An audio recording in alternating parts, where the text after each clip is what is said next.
Assalamu alaikum everyone, welcome to my YouTube channel. Hope you all are doing well. In today's video, we will be discussing the major theoretical perspectives of sociology. So before explaining the theoretical perspective, it is necessary to introduce what perspective is basically. What do you think a perspective is? A perspective is a broad assumption about society and social behavior that provides a point of view for the study of specific problems. There are four of these general perspectives in modern sociology. The first one is evolutionary, second is functionalist perspective, third is conflict perspective, and the fourth is interactionist perspective. Most of the sociologists are guided in their work by a major theoretical perspective. Ken Brown has given the example to understand the perspective. For example, imagine there are 5 people looking at the same busy shopping street: a pickpocket, a police officer, a road sweeper, a shopper, and the shopkeeper.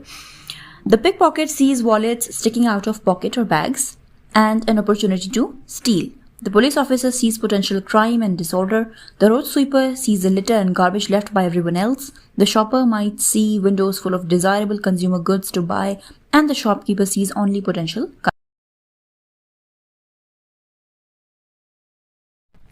All are viewing the same street but are looking at different aspects of that street. What they see will depend on their perspective, what they're looking for. They might all be seeing different things, but you cannot really say any of their views is more correct than other. Though you might think some views provide a more truthful, rounded and full description of the street than others do. So now let's discuss the first perspective, that is the evolutionary perspective, what it is. This is the earliest perspective in sociology based on the work of Auguste Comte Spencer. It focuses on how human societies originate and grow over a period of time. After a few decades, it fell from favor and is now once again becoming fashionable. Sociologists using this perspective look for a pattern of change and development appearing in different societies in different times. The second perspective, which is the functionalist or order perspective. Let's discuss this. According to Sociologists, functionalist perspective is a framework for building theory that sees society as a complex system whose parts work together to promote solidarity and stability. The functionalist perspective in sociology is a view of society that focuses on the way various parts of society have functions or positive effects that maintain the stability of the whole. The perspective draws its original inspiration from the work of Herbert Spencer and Emile Durkheim. Spencer compared societies to living organisms. Any organism has a structure, that is, a set of interrelated components such as a head, limbs, heart, and so on. Each of these parts has a function, that is, a positive consequence for the whole system, in this case, a living organism. In the same way, Spencer argued, a society has a structure. Its interrelated parts are the social institutions, that is, family, religion, military, education, politics, and so on. Ideally, each of these components also has a function that contributes to the overall stability of the social. So it is important to note that any action that has a positive consequence is always called a function. A function is never anything that can cause any negative consequence, alright?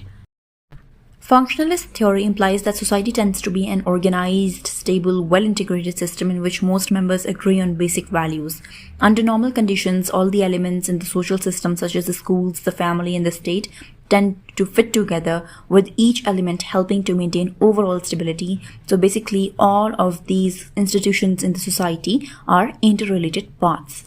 In the functionalist view, a society has an underlying tendency to be in equilibrium or balance.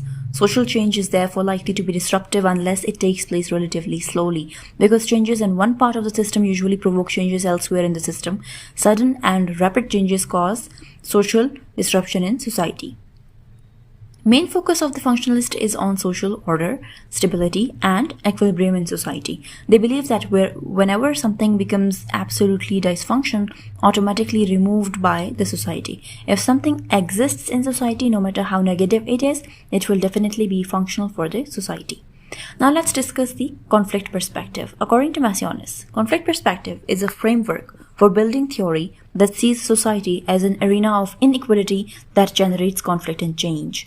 The conflict perspective in sociology is a view of society that focuses on social processes of tension, competition, and change. The perspective derives its inspiration from the work of Karl Marx, who saw the struggle between social classes as the engine of history and the main source of change.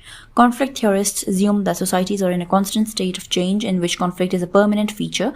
Conflict does not necessarily mean outright violence. It includes tension, hostility, competition, and disagreement over goals and values. This conflict is not an occasional event that disrupts the generally smooth workings of society. It is a continuing and inevitable part of social life.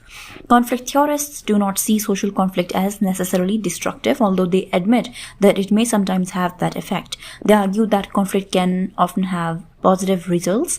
It binds groups together as they pursue their own interests, and the conflict among competing groups focuses attention on social problems and leads to be beneficial. In this way, social movements such as those for women's rights or against nuclear power become an important source of change. The changes caused by social conflict prevent society from stagnating. Conflict, according to Marx, is between bourgeoisie, a wealthy and powerful group who owns and controls the means of production, and proletariat, or the poor laborer who are exploited by the bourgeoisie. According to Marx, this conflict is between haves and the haves-not.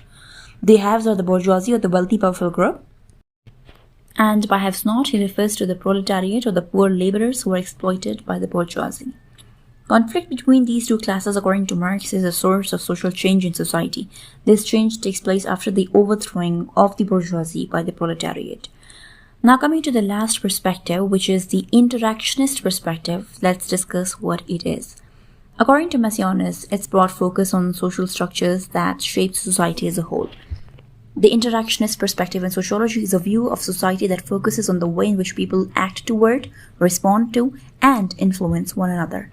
The perspective draws much of its original inspiration from Max Weber, who emphasized the importance of understanding the social world from the viewpoint of the individuals who act within it. Later developments in interactionist theory have been strongly influenced by social psychology and by the work of early leaders, particularly George Herbert Mead. The important differences between this perspective and the two which we have considered is that it does not focus on such large structures as the state, the economy, or social classes. Instead, it is concerned primarily with the everyday social interaction that takes place as people go about their lives. The interactionist perspective holders are basically micro-sociologists. The main reason interactionist theorists are cautious of the emphasis other sociologists place on the major components of society is that concepts such as the economy or the state are, after all, abstractions that they cannot exist or act by themselves. It is people that exist and act, and it is only through their social behavior that society can come into being at all. Society is ultimately created, maintained, and changed by the social interaction of its members. Symbolic interaction is the interaction that takes place between people through symbols. Much of this interaction takes place on a face-to-face basis, but it can also occur in other forms. Symbolic interaction is taking place between you and the author when you read the sentence of any book, and it occurs whenever you obey or disobey a traffic signal or a no trespassing notice. The essential point is that people do not respond to the world directly. They place a social meaning on it and respond to that meaning. The words of any book, the red light of a traffic signal, a wolf whistle in the street have no meaning in themselves. Rather, people learn to attach symbolic meaning to these things, and they order their lives on the basis of these meanings. We live in a symbolic as well as in a physical world, and our social life involves a constant process of interpreting the meanings of our own acts and those of others. The interactionist perspective then leads the sociologist to inquire into people's interpretations of and responses to their interaction with others. Sociologists using this perspective usually focus on the specific detailed aspects of personal everyday life. The interactionist perspective provides a fascinating insight into the mechanics of everyday life, and it has the advantage of revealing fundamental social processes that other perspectives easily overlook. But the perspective is open to the important criticism that it neglects larger social institutions and societal processes of stability and change, institutions and processes which, after all, have powerful effects on social interaction and on our personal experience. So this was all about the major theoretical perspectives of sociology. If you like this video, please give it a thumbs up. Subscribe to this channel, press the bell icon beside it, and do share your valuable feedback in the comment section below. Thank you so much for watching.